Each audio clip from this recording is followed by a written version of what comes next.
With the NBA world all going in on Bradley Beal now making it to the Phoenix Suns, I immediately shifted my attention to the one pressing thing, and that is, where does Miami go? And is it time for Miami to go all in on Dame? Let's talk about it. We all saw Miami actually trying to be in trade talks with the Wizards. I actually made a video. It was well received by a lot of you all. I appreciate you all watching it. Thank you for supporting P.kidd Talks NBA. But obviously, Bradley Beal's a Phoenix Sun. We can't do anything about it. That trade was very weird to me. I don't know how that works long term.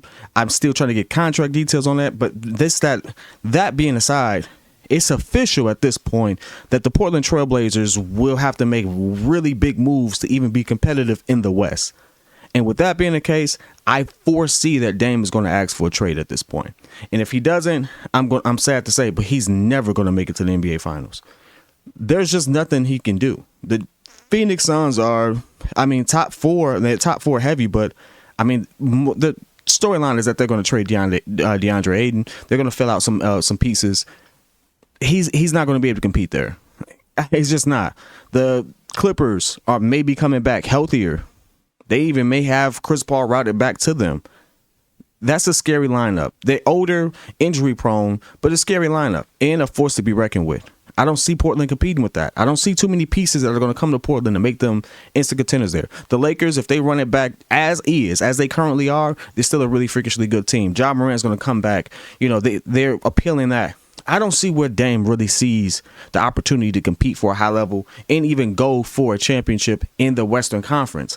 I'm not saying he's running from the smoke, but at this point, considering where he is in the time of his career and just how stacked that is, it just makes no sense. Portland is not going to be able to get it done in the time frame that he needs. So this is where I ask the question, is it time for Miami to go all in on Dame? Is it time for Dame to accept that?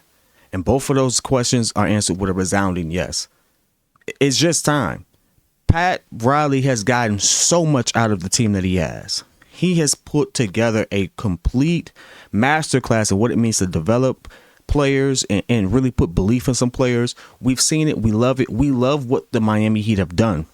However, you're not going to be able to run that squad back and expect to get further. What happened in Boston happened in Boston, but are you really going to put money on the fact that the team as constructed can beat a healthy, focused Boston team next year? I don't think so. Are you really going to really bet? And some of the teams are on the come up. Like, I still look at the Pacers on the come up. I do believe that Tyrese Halliburton and that squad are going to make some noise. I look at the Chicago Bulls, even my team. They're going to make some noise. It's going to be a lot more competitive in the Eastern Conference. And you running it back with Max Strus, Gabe Vincent, and Tyler Hero and Duncan Robinson, it's not gonna work. You need to make a move. And right now, I can foresee Dame being moved to the Miami Heat. And guess what? Pat Riley's gonna have to come up off some bread to do it. He's gonna have to probably include Tyler Hero.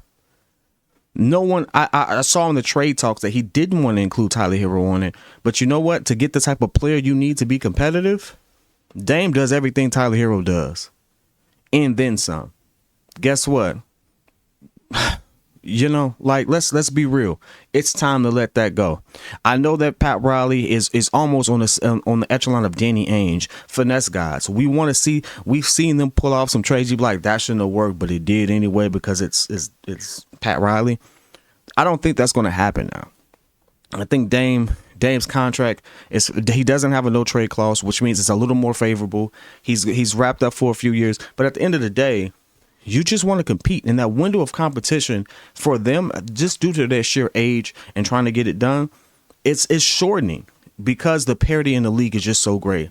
There's so many different storylines on the Western Conference that makes it so appealing for them to try to make a move for Dame that it makes sense. And there's some stagnation within the Eastern Conference right now that makes it easier for them to supersede or leapfrog over some teams that just haven't done anything. Right now, you don't have to worry about the Washington Wizards.